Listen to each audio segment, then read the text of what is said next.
noticia de último momento. Esto, para mí es último momento, en realidad pasó esta tarde.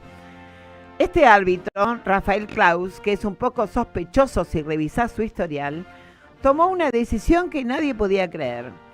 Es nuestro mejor jugador o uno de nuestros mejores jugadores y le sacó una tarjeta roja. No sabía qué significaba eso. Sí, pedí una revisión por parte de la FIFA. Donald Trump admite de esta manera que intervino ante Gianni Infantino para que FIFA le quite la sanción al delantero de la selección de Estados Unidos, Faralim Balogun, expulsado frente a Bosnia. Esto permite que pueda enfrentar a Bélgica por los octavos de final. El episodio no tiene precedentes en un mundial. Durante otro fragmento de esta mañana, Ted Cruz, senador republicano por Texas, le agradeció a Trump el logro y bromeó sobre lo mucho que había servido haber tenido la Copa del Mundo en el Salón Oval. UEFA sacó un durísimo comunicado y a esta hora hay muchos movimientos entre altos dirigentes. Trump también llamó a Mauricio Pochettino, el entrenador argentino de Estados Unidos, para contarle su gestión, según cuentan los medios que habían adelantado esta información, AP y The New York Times. La jactancia de Trump, que se había mostrado ajeno al Mundial hasta estos días, confirma que hubo una intervención abierta de un gobierno para torcer las reglas de las competencias. Algo que me faltó en el editorial fue, obviamente, decirte que entre la fastuosidad de los drones por el festejo de los 250 años de Estados Unidos, están nuestras calles con un incremento del 28% de gente viviendo a la intemperie, con un frío muy grande, polar. En fin. Sácame la cortina y poneme otra para poder entrar a la entrevista que tenemos ahora. ¿Cómo te va, Daniel Jofra, secretario general de la Federación de Trabajadores Aceiteros? ¿Cómo estás? Nora Anchar te saluda. Hola Nora, ¿cómo estás? Gracias por llamar. No, por favor, ¿cómo estás? ¿Estás siguiendo el fútbol? ¿El mundial? No tanto como en otro momento, pero sí. Bueno, pero digo, lo venís siguiendo el mundial, lo venís viendo. Sí. ¿Qué pensás de esto de Trump recién que acabo de leer? La aceptación por su parte de haber pedido directamente a la FIFA que le sacaran la sanción a su jugador para que entre esta noche. Es la impunidad, ¿no? Es decir, que tienen estos personajes de la política actual de creerse dueño del mundo. Entonces, y lo dicen, a ver, siempre lo han hecho, pero ahora lo dicen. Te la cuentan. Y claro, ahora te la cuentan. Entonces hacen sus necesidades con la puerta abierta. Esto es me hiciste acordar la canción de Serrat. Esto es como la impunidad a escala grosera y berreta de Adorni, ¿no? Que también te contaba todo lo que se compraba porque en realidad lo hacía a la luz del día. Sí. El problema de todo eso es de que la sociedad se acostumbra a normalizar todo lo malo, ¿no? De que parecería que es algo normal que sucedan estas cosas. ¿Qué nos pasa? ¿Estamos anestesiados o qué? Incluso aquellos que critican que critican la corrupción y todo eso, se jactan y se ríen de esas cosas que ocurren. Bueno, después se quejan cuando aparecen malos gobiernos, que han hecho las cosas muy mal, que han perjudicado a mucha gente. Bueno, eso es lo que son estos tipos que no le importa mucho a la humanidad, obviamente, está claro, porque... Sí, a ellos no les importa y la gente está anestesiada. ¿Por qué naturaliza este tipo de cosas? Porque no invadió y no mató a nadie, entonces parecería que no fue un chiste de parte de un político grosero y como tendría que, viste cómo es, invaden Palestina, invaden Irán y matan un montón de inocentes, entonces esto para la comunidad mundial no debe ser tan grave. No, Supongo que debe ser por eso. a la mundial, pero nosotras yo creo que, no sé, decime vos cuál es la evaluación que tenés contacto con otro mundo más cercano que yo. A mí me parece que lo de Adorni pegó un poco en la línea de flotación del presidente y su hermana, por este asunto de que es tangible, o sea, una persona que se gasta 8 millones de pesos en sábanas, y yo abro la heladera y tengo una cebolla y un limón, y no llego el fin de mes, es el día 15 o el 20. Supongo que tiene como una cercanía con el problema, ¿no? Que no tiene ni la libra, ni ni el Siri, ni un montón de otras cosas, ¿no? Sí, a ver, la impunidad trabaja de esa manera, ¿no? Y más cuando tienen una cierta protección como la que tienen este tipo de políticos, donde los jueces miran para otro lado, donde la sociedad tampoco dice nada, donde los sindicalistas no salimos a gritar lo suficientemente fuerte, Claro. donde no hay un partido político de oposición, entonces se sienten liberados, en algún momento la van a pagar, pero se sienten liberados de poder decirnos y jactarse, de reírse. Bueno, lo primero que hizo Adorni, una de sus burlas hacia la sociedad fue de decirle a los periodistas que estaban acreditados en Casa Rosada de que habían despedido más de 60.000 trabajadores y trabajadoras del Sí, Estado. sí, sí. Y no nos calentamos con Y lo eso, dijo somos los únicos que afortunadamente, dijo, podemos, ¿no? Estamos para festejar. nos parece normal que gaste tanta plata en sábana. O sea, no, yo creo que hay otras cosas que tienen que detonar antes, que tienen que primero poner en alerta a todo aquello que tenemos la responsabilidad de defender a lo más vulnerable. Entonces, el tipo evidentemente siguió avanzando y se ríe de todo eso. Bueno, el presidente ni hablar, ¿no? Y si se ríen de todas esas cosas. Eso tiene una consecuencia muy mala para la sociedad, porque entonces todo el mundo va a creer que se puede hacer cualquier cosa Claro.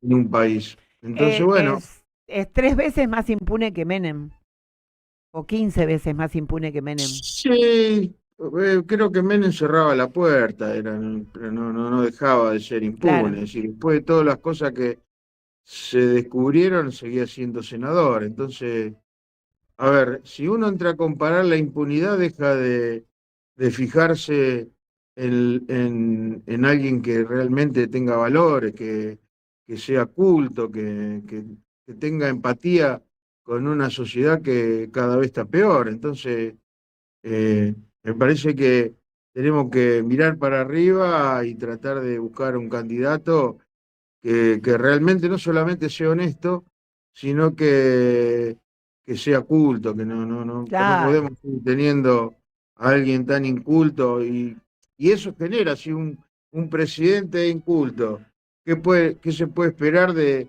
los que lo siguen y de los que lo rodean? Es Aunque decir, para las pibas el modelo de éxito sea los cajones con los dólares de Jessica Sirio, ¿no? no importa, a ver, uno siempre se fija en los padres, no sé si el modelo a seguir es la farándula o son los políticos o son los sindicalistas. Yo creo que uno siempre tiene de modelo a los familiares, a los seres queridos, a los amigos. Eso es Siempre cierto, uno pero se... cuando tenés una sociedad tan rota con varias generaciones ya de gente que no ha visto a sus padres levantarse a las 5 de la mañana para un empleo porque no hay empleo, no solamente porque no tengan ganas, digamos, no es un problema volitivo, sino que se ha roto esa cadena de la imagen del trabajo. Yo recuerdo a mi padre levantándose muy temprano, afeitándose, silbando mientras escuchaba la radio y se iba a laburar. Digo, se ha perdido esa imagen de los viejos saliendo a trabajar en vastos sectores de la población. Entonces está la salida fácil, ¿viste? Los pibes con los bitcoins, el jueguito, la extensión de la ludopatía y en las pibas el modelo de la salida temprana, ¿no? Más cuando en este caso ella dice, yo era la hija de un señor que fabricaba churros y logré todo esto por mi cuenta. Entonces es como súper confuso el modelo cultural. Sí, también hacen pensar de que el que trabaja o el que es pobre nunca trabajó, ¿me entendés? Como si Claro, hoy los trabajadores y trabajadoras de nuestro país fuesen todos ricos. Entonces, claro. teniendo el 90% de la pobreza, cuando reclaman de que son pobres, de que no le alcanza para las cuatro comidas, porque no se pueden ir nunca de vacaciones, porque no se pueden comprar un auto, no tienen una casa digna, esa sociedad de incultos, que por suerte es minoritaria, tenemos que tratar de que aquellos Sí, que realmente ven la situación cultural del país que cada vez está más bajo tienen que salir a gritar porque son mucho más lo que piensan bien que lo de esto acá que piensan mal. somos más, Entonces, sí. ¿cuál es la respuesta que le dan a estos energúmenos? Y que quieren un plan, y no quieren un plan, quieren No, tener una vida digna trabajo, trabajando. trabajo, la dignidad del laburo. Daniel, estamos hablando con Daniel Jofra, secretario general de la Federación de Trabajadores Aceiteros. Hay una embestida del gobierno contra los convenios colectivos de trabajo, contra los convenios de distintos gremios. ¿Cuál es la postura o han sido citados ustedes a la discusión del convenio? Y si fueran citados en algún momento, ¿cuál es la postura de tu sindicato? Sí, el embate del gobierno no es solamente sobre los convenios, han venido por las leyes laborales, con la modernización laboral.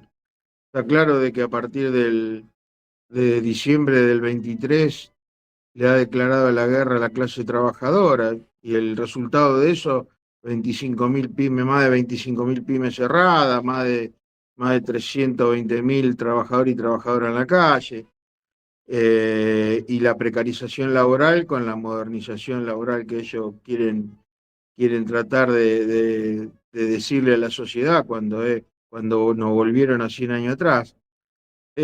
Mirá, particularmente con nosotros, ellos ya saben que no van a poder venir a decirnos a nosotros que incorporemos algunos artículos de la modernización laboral dentro del convenio. Eso no va a pasar.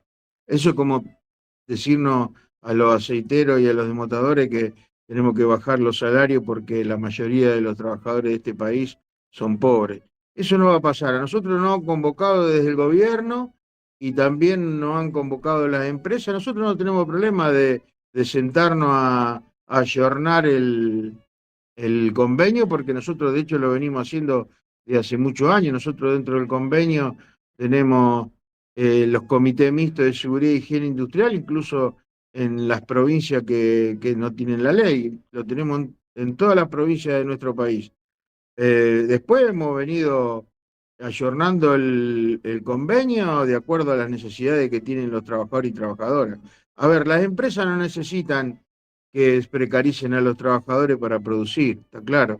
Necesitan consumo interno, necesitan que no sea una libre importación para que los que hacen productos para el consumo interno lo puedan vender, necesitan que le bajen los impuestos, necesitarán que le suban el dólar, no sé, bueno, todo lo que vienen reclamando hace mucho, pero precarización laboral, para lo único que les sirve es para negrear un poco más a la clase trabajadora. Me agarro de una palabra que dijiste, no vamos a bajar los salarios porque crean que eso ayuda a la gente que no tiene ningún salario, y esto está claro, esto es nivelar para abajo, para decirte que ustedes han cerrado una paritaria muy buena, pero a mí me gustaría saber cómo se discutió esa paritaria y cómo hacen ustedes para lograr paritarias con tan alto nivel. Después decinos, en el contexto de la respuesta, cuál es el salario mínimo de ustedes. Nosotros hemos cerrado un salario de 2.500.000, estábamos a 2.344.000 para el peón, para el que recién se inicia, para la categoría más baja, y a partir del 1 de julio está en 2.500.000, no sé, 70.000, no me acuerdo, y a partir del 1 de septiembre 2.720.000 pesos. Eh, Nosotros hicimos mucha conciencia con con nuestra clase trabajadora, con los trabajadores y trabajadoras aceiteros, en donde los trabajadores saben cuánto tienen que ganar para cumplir con esas 9 necesidades que establece la Ley de Contrato de Trabajo y el 14b de la Constitución. Entonces, a partir de ahí, nosotros venimos haciendo un trabajo de hace más de 20 años, 22 años. Obviamente que las patronales últimamente han estado muy agresivas, particularmente con los dirigentes que participamos de la paritaria. Casi te diría una cuestión personal, ¿no? Es decir, de hablar de los aportes, de la caja, mintiendo con cifras que no corresponden a una organización que tiene 4.000 trabajadores en todo el país. Entonces, sin hablar nunca de las necesidades que tienen sus trabajadores, que fueron a trabajar en la pandemia por declararlos esenciales, producto también de una gestión de ellos. Entonces, me parece que esa ingratitud la iban a terminar pagando caro si no arreglábamos lo que los trabajadores y trabajadoras necesitaban. Pero bueno, evidentemente a nadie le convenía que nosotros hagamos huelga, pero obviamente nosotros no íbamos a resignar nuestro salario por un capricho de un gobierno o por una especulación, una avaricia patronal abundante de las patronales. Y nosotros venimos discutiendo de hace muchos años y por más que digan lo que digan, a nosotros lo que nos importa es la conciencia que tienen los trabajadores, que son los que nos van a respaldar. Por último, ¿qué pensás del plan de lucha que se acordó el otro día con CGT, CTA y demás, en algo que se dio a llamar así como en un sistema a la francesa? Progresivo. Yo no conozco los detalles del plan de lucha, porque me iban a convocar, pero no lo hicieron. A ver, un plan de lucha sin huelga, a ver, hay mucha gente que viene muy mal de hace mucho tiempo, y lo más vulnerable, los jubilados, los trabajadores que no tienen, que están desocupados, los pobres que están trabajando, los pobres que no trabajan, los discapacitados, vienen padeciendo desde hace muchos años y este gobierno lo está pateando en el piso. Entonces, me parece que hay que tomar una medida más drástica. Me refiero a la CGT para que esto sea más rápido, porque está claro que los tiempos que tienen los más vulnerables no son los mismos tiempos que tienen algunos dirigentes que creen hoy que no hay motivo para ir a una huelga, ¿no? Para ir a un plan de lucha con huelga. Porque uno puede hacer planes de lucha permanente y esperar al año que viene las elecciones, pero hay el que no le puede poner un plato de comida a su hijo en la mesa, no tiene tiempo de esperar a las elecciones del año que viene. Eso es hoy, se impone, es hoy. Bueno, Daniel, muchísimas gracias por haber pasado por la columna vertebral, ¿eh? Digo, gracias a ustedes. Cada vez estoy más convencida que me equivoqué de vocación y que yo tendría que haber sido desmotadora y estar en tu sindicato. Bueno, está a tiempo todavía. Bueno, sí, más o menos te voy a decir, no sé si me da el cuero ahora. Bueno, muchísimas gracias. Un abrazo. Daniel, nos estamos viendo. Chau.